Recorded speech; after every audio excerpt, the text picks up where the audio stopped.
Most of you probably know about Southern Pacific 4449. It's among the most famous American locomotives, besides engines like Union Pacific 4014, Pere Marquette 1225, and Norfolk and Western 611. 4449 is a Southern Pacific GS4. The 4 in the name implies other GSs before it, and sure enough, there were. There was a more primitive GS1, the GS2, and of course, the GS3. However, on New Year's Eve, in 1944, a GS3 had a very deadly accident.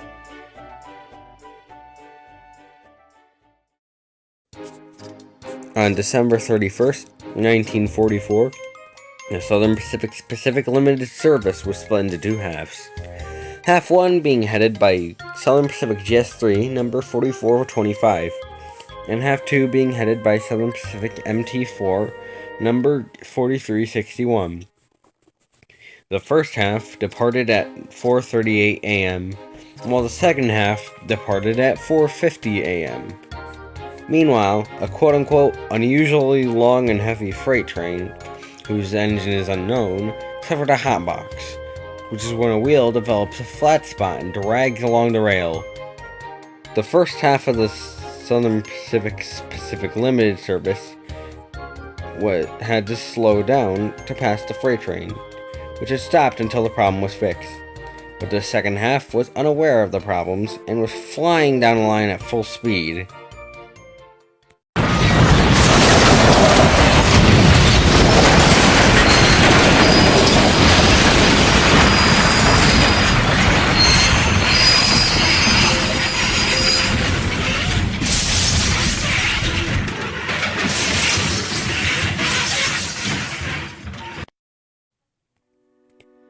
At 5:14 a.m., people woke up to the sounds of screeching metal and lots of screams.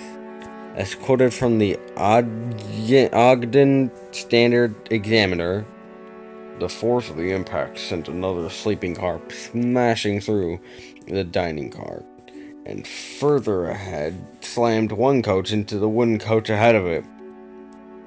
It was first reported that 48 people died, but it was later confirmed that 50 people died. After the crash, the official inquiry stated that this accident was caused by failure to properly control the speed of the following train in accordance to signal indications.